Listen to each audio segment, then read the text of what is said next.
Good morning ಎಲ್ರಿಗೂ ನಮಸ್ತೆ. ಎಲ್ಲರೂ ಹೇಗಿದ್ದೀರಾ? ಎಲ್ಲರೂ ಚೆನ್ನಾಗಿದ್ದೀರಾ ಅಂತ ಅನ್ಕೋತೀನಿ. ಇವತ್ತು ಬೆಳಿಗ್ಗೆನೇ ಎದ್ದು ನಮ್ಮ ಮನೆಯಲ್ಲೆಲ್ಲರೂ ಖುಷಿಯಾಗಿ ಮಾತಾಡ್ತಾ ಇದ್ವಿ. ಯಾಕೆಂದರೆ ಇವತ್ತು ನಾವು ಊರಿಗೆ ಹೋಗೋದಿದೆ. ತುಂಬ ದಿನ ಅಂದರೆ ತುಂಬ ತಿಂಗಳುಗಳೇ ಆಗಿದೆ ನಾವು ಊರಿಗೆ ಹೋಗಿ. ಅದಕ್ಕೋಸ್ಕರ ಊರಿಗೆ ಹೋಗೋಣ ಅಂತ ಹೇಳಿ ಎಲ್ಲ ಬೆಳಿಗ್ಗೆ ಎದ್ದು ಎಲ್ಲ ತಯಾರಿ ಮಾಡ್ಕೋತಾ ಇದ್ವಿ. ನಾನು ಹಿಂದಿನ ದಿನ ರಾತ್ರಿಯೇ ಬಟ್ಟೆ ಎಲ್ಲ ಪ್ಯಾಕ್ ಮಾಡಿ ರೆಡಿ ಮಾಡಿ ಇಟ್ಕೋತೀನಿ. ಯಾಕೆಂದರೆ ಬೆಳಿಗ್ಗೆ ಹೋಗಬೇಕು ಅಂದರೆ ಅವಾಗೆಲ್ಲ ಮಾಡ್ಕೊಳಕ್ಕಾಗಲ್ವಲ್ಲ, ಅದಕ್ಕೋಸ್ಕರ ಹಿಂದಿನ ದಿನವೇ ಮಾಡಿ ರೆಡಿ ಮಾಡಿ ಇಟ್ಕೊಂಡಿರ್ತೀನಿ. ಮತ್ತು ಬಟ್ಟೆ ಎಲ್ಲ ಪ್ಯಾಕಿಂಗ್ ಎಲ್ಲ ಆದಮೇಲೆ ಮತ್ತು ಬೆಳಿಗ್ಗೆಗೆ ಯಾವ್ಯಾವ ಬಟ್ಟೆ ಹಾಕ್ಕೊಂಡು ಹೋಗೋಕ್ಕಿರುತ್ತಲ್ಲ ಆ ಬಟ್ಟೆಗಳನ್ನೆಲ್ಲ ಸೂಟ್ ಕೇಸ್ ಮೇಲೆ ಇಟ್ಕೊತೀನಿ. ಯಾಕೆಬಿಟ್ರೆ ಬೆಳಿಗ್ಗೆ ಎಲ್ಲರೂ ಸ್ನಾನ ಮಾಡ್ಕೊಂಡು ಅವ್ರವ್ರ ಬಟ್ಟೆಗಳು ತಗೊಂಡು ಹಾಕೊತಾರೆ. ಯಾಕೆಂದರೆ ನಾನು ಬೇರೆ ಕೆಲಸಗಳನ್ನ ಮಾಡ್ಕೋಬೋದಲ್ಲ, ಅದಕ್ಕೋಸ್ಕರ ಹಂಗೆ ಸೂಟ್ ಕೇಸ್ ಮೇಲೆ ಇಟ್ಬಿಡ್ತೀನಿ. ಅದರಿಂದ ಎಲ್ಲರೂ ಬೆಳಗ್ಗೆ ಸ್ನಾನ ಮಾಡ್ಕೊಂಡು ಅವ್ರವ್ರ ಬಟ್ಟೆ ಅವ್ರವ್ರು ತಗೊಂಡು ಹಾಕೋತಾರೆ. ನಂಗೆ ಯಾರೋ ಅದು ಕೊಡು ಇದು ಕೊಡು ಅಂತ ತಲೆ ತಿನ್ನಲ್ಲ ಅಂಥೇಳಿ ಆ ಥರ ಇಡ್ತೀನಿ.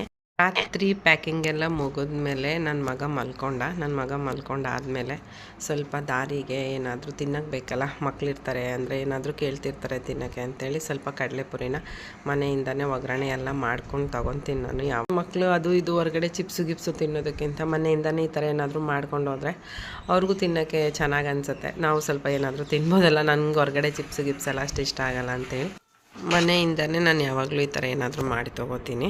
ಮತ್ತು ರಾತ್ರಿಯೇ ಎಲ್ಲ ಮಾಡಿಟ್ಟು ಮಲ್ಕೊಂಡು ಬೆಳಗ್ಗೆ ಎದ್ದು ಸ್ವಲ್ಪ ಬೇಕಲ್ಲ ದಾರಿಗೆಲ್ಲ ಸ್ವಲ್ಪ ಅಡುಗೆ ಏನಾದರೂ ಮಾಡ್ಕೊಳ್ಳೋಣ ಅಂಥೇಳಿ ಸ್ವಲ್ಪ ಟೊಮೊಟೊ ಗೊಜ್ಜು ಮಾಡ್ಕೊಳ್ಳೋಣ ಅಂಥೇಳಿ ಮಾಡ್ಕೊತಾ ಇದ್ದೆ. ಟೊಮೊಟೊ ಗೊಜ್ಜು ಮಾಡ್ಕೊಂಬಿಟ್ರೆ ನಮಗೆ ಒಂದು 2-3 ದಿನದವರೆಗೂ ಬರುತ್ತೆ, ಹಾಳಾಗಲ್ಲ ಅನ್ನೋದಕ್ಕೋಸ್ಕರ ಸ್ವಲ್ಪ ಟೊಮೊಟೊ ಗೊಜ್ಜು.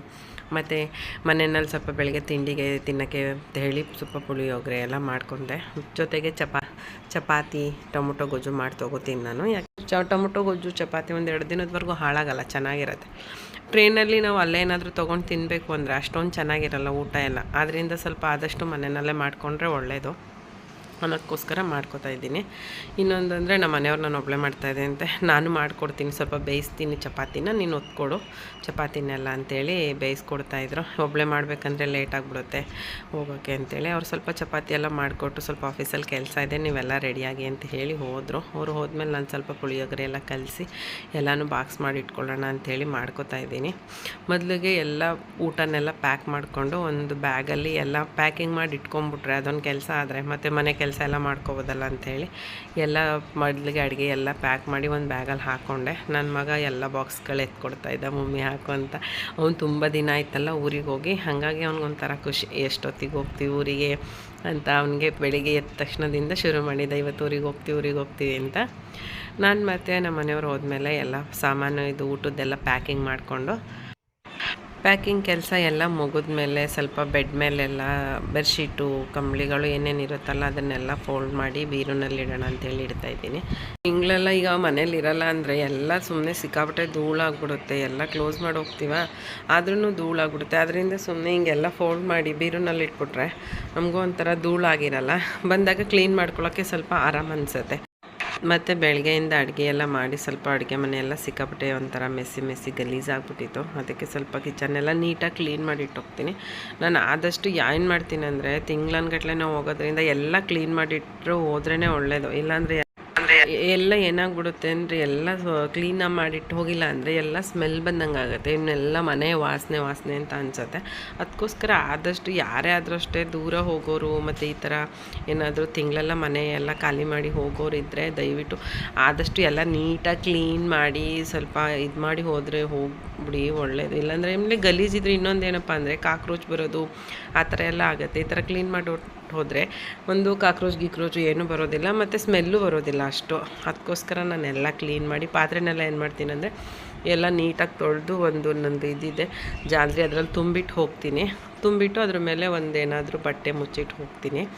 ಮತ್ತು ಅಡುಗೆ ಮನೆಯೆಲ್ಲ ಕ್ಲೀನ್ ಮಾಡಿಕೊಂಡು ಅವತ್ತು ಸಂಡೇ ಇತ್ತಲ್ಲ, ಅದರಿಂದ ಕಸದ ಗಾಡಿ ಬರೋದಿಲ್ಲ. ಅದಕ್ಕೋಸ್ಕರ ನಾನು ಕಸನೆಲ್ಲ ಒಂದು ಪ್ಲಾಸ್ಟಿಕ್ ಕವರಲ್ಲಿ ಕಟ್ಟಿ ಹೊರಗಡೆ ಇಡ್ತೀನಿ. ಹೊರಗಡೆ ಇಟ್ಟೋದ್ರೆ ನಮ್ಮ ಎದುರುಗಡೆ ಮನೆಯವರು ಕಸದ ಗಾಡಿ ಬಂದಾಗ ಕೊಡ್ತಾರೆ. ಮತ್ತು ನಾನು ಮನೆ ಕೆಲಸ ಎಲ್ಲ ಮುಗಿಸೋದ್ರಲ್ಲಿ ನನ್ನ ಮಗಳು ಸ್ನಾನ ಎಲ್ಲ ಮಾಡಿಕೊಂಡು ಪೂಜೆ ಮಾಡ್ತೀನಿ ಮಮ್ಮಿ ಅಂತ ಹೇಳಿ ಪೂಜೆ ಮಾಡ್ತಾಯಿದ್ಲು. ಅವಳು ಪೂಜೆ ಮಾಡಿ ಮುಗಿಸೋ ಅಷ್ಟರಲ್ಲಿ ನಾನು ಸ್ನಾನ ಮಾಡ್ಕೊಂಡು ಬರೋಣ ಅಂತ ಹೇಳಿ ಸ್ನಾನ ಹೋದೆ. ಮತ್ತು ನಾನು ಸ್ನಾನ ಮಾಡ್ಕೊಂಡು ಬಂದು ನನಗೂ ಬೆಳಗ್ಗೆಯಿಂದ ಟೀ ಏನು ಕುಡ್ದಿರಲಿಲ್ಲ, ಮಾಡಿಕೊಂಡು ಸ್ವಲ್ಪ ಟೀ ಮಾಡ್ಕೊಂಡು ಕುಡಿಯೋಣ ಅಂಥೇಳಿ ಸ್ವಲ್ಪ ಟೀ ಮಾಡ್ಕೊತಾ ಇದ್ದೀನಿ. ಮತ್ತು ಟೀ ಎಲ್ಲ ಮಾಡ್ಕೊಂಡು ಕುಡ್ದಾದ್ಮೇಲೆ ರೆಡಿ ಆಗೋಣ ಅಂಥೇಳಿ ಎದುರುಗಡೆ ಮನೆ ಮಕ್ಕಳು ಮತ್ತು ನಮ್ಮ ಮಕ್ಕಳು ಯಾವಾಗಲೂ ಜೊತೆಲೇ ಆಟಾಡ್ತಾರೆ. ಇತ್ತೀಚೆಗೆ ನನ್ನ ಮಗಳು ಊರಿಂದ ಬಂದಮೇಲಂತೂ ಜಾಸ್ತಿನೇ ಹಚ್ಕೊಂಡ್ಬಿಟ್ಟಿದ್ದಾವೆ ಆ ಮಕ್ಕಳು ನನ್ನ ಮಗಳನ್ನ. ಇನ್ನು ನನ್ನ ಮಗಳು ಊರಿಗೆ ಹೋದರೆ ಮತ್ತೆ ಅವಳು ಬರಲ್ವಲ್ಲ, ಅದಕ್ಕೋಸ್ಕರ ಸ್ವಲ್ಪ ಹೊತ್ತು ಆಟ ಆಡೋಣ ಅಂತೇಳಿ ಎಲ್ಲ ಸೇರ್ಕೊಂಡು ಆಟ ಆಡ್ತಾವೆ. ಮಕ್ಕಳೆಲ್ಲ ಆಟ ಆದಮೇಲೆ ನಾವು ಸ್ವಲ್ಪ ಹೊತ್ತು ಮಾತೆಲ್ಲ ಆಡಿ ಮುಗಿಸಿ ಮತ್ತು ರೆಡಿ ಆಗೋಣ, ಲೇಟ್ ಆಗಿಬಿಡುತ್ತೆ ಇನ್ನು ಅಂತೇಳಿ ರೆಡಿ ಆಗ್ತಾಯಿದ್ದೀವಿ. ಮೊದಲಿಗೆ ನಾನು ರೆಡಿಯಾಗಿ ಮತ್ತು ಮಕ್ಳಿಗೆ ರೆಡಿ ಮಾಡಿದೆ. ರೆಡಿಯೆಲ್ಲ ಆಗಾದಮೇಲೆ ಒಂದು ಸಲ ಗ್ಯಾಸ್ ಎಲ್ಲ ನೀಟಾಗಿ ಆಫ್ ಮಾಡಿದ್ದೀನಿ, ಮತ್ತು ಕಿಟಕಿಗಳೆಲ್ಲ ಹಾಕ್ಕೊಂಡಿದ್ದೀನಿ. ಮತ್ತು ಇನ್ನೇನಾದರೂ ಮರ್ತಿದ್ದೀನ ತೊಗೊಳ್ಳೋದು ಅಂತೇಳಿ ಒಂದು ಸಲ ನೀಟಾಗಿ ಚೆಕ್ ಮಾಡ್ಕೋತೀನಿ. ಇನ್ನೊಂದಂದರೆ ಕಿಟಕಿ ಏನಾದರೂ ಕರೆಕ್ಟಾಗಿ ಹಾಕಿಲ್ಲ ಅಂದರೆ ಇಲ್ಲಿ ಮಂಕಿಗಳು ತುಂಬ ಬರ್ತವೆ.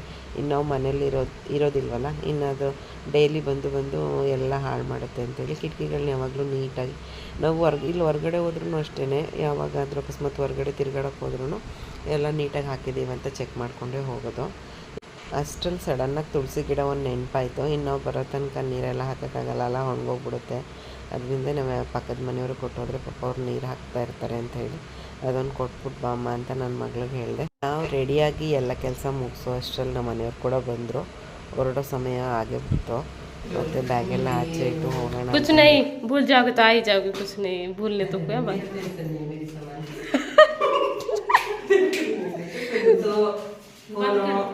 ಐಡೆಂಟಿ ಕಾರ್ಡು ಇನ್ನೇನು ಕರೆಕ್ಟಾಗಿ इट्ಕೊಂಡು सब कुछ मुझे याद कराना है।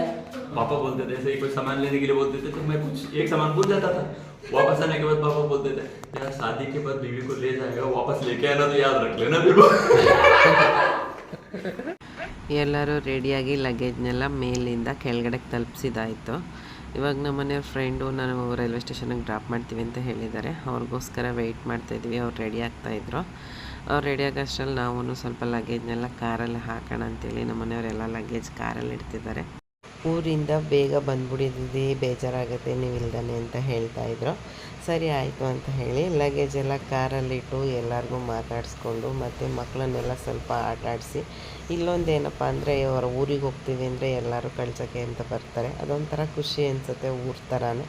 ಸರಿ ಆಯಿತು ಅಂತ ಹೇಳಿ ಎಲ್ಲರಿಗೂ ಹೇಳಿಬಿಟ್ಟು ಬಾಯ್ ಬರ್ತೀವಿ, ಮತ್ತೆ ಊರಿಂದ ಬಂದಮೇಲೆ ಸಿಗ್ತೀವಿ ಅಂತ ಹೇಳಿ ಎಲ್ಲರಿಗೂ ಬಾಯ್ ಮಾಡಿ ಟೈಮ್ ಆಯಿತು ಅಂತ ಹೇಳಿ ನಾವು ರೈಲ್ವೆ ಸ್ಟೇಷನ್ ಕಡೆ ಹೋಗೋಣ ಅಂತೇಳಿ ಹೋದ್ವಿ. ಕಾರ್ ಹತ್ತಿ ಎಲ್ಲರೂ ಮಾತಾಡ್ತಾ ರೈಲ್ವೆ ಸ್ಟೇಷನ್ನಿಗೆ ಬಂದು ತಲುಪಿದ್ದೇ ಗೊತ್ತಾಗಲಿಲ್ಲ ಮಾತಿನ ಮಧ್ಯೆ. ನಮ್ಮನೆ ಫ್ರೆಂಡು ನಮ್ಮನ್ನು ಡ್ರಾಪ್ ಮಾಡಿ ಒಳಗಡೆ ಲಗೇಜೆಲ್ಲ ಒಳಗಡೆವರೆಗೂ ಇಟ್ಕೊಟ್ಟು ಮತ್ತು ನಮಗೆ ಬಾಯ್ ಮಾಡಿ ಆಯಿತು ಬೇಗ ಬನ್ನಿ ಅಂತ ಹೇಳಿ ಸೇಫ್ ಜರ್ನಿ ಅಂತ ಹೇಳಿ ಅವರು ಹೊರಟು ವಾಪಸ್ಸು. ಅವ್ರು ಹೋದ್ಮೇಲೆ ನಾವು ಮತ್ತು ಮಕ್ಕಳು ಲಗೇಜ್ ತೊಗೊಂಡು ಆ ಕಡೆ ನಮ್ಮದು ಪ್ಲ್ಯಾಟ್ಫಾರ್ಮ್ ನಂಬರ್ 2ನಲ್ಲಿತ್ತು ಟ್ರೈನು. ಸೊ ಆ ಕಡೆ ಹೋಗೋಣ ಅಂತೇಳಿ ಹೋಗ್ತಾಯಿದ್ವು.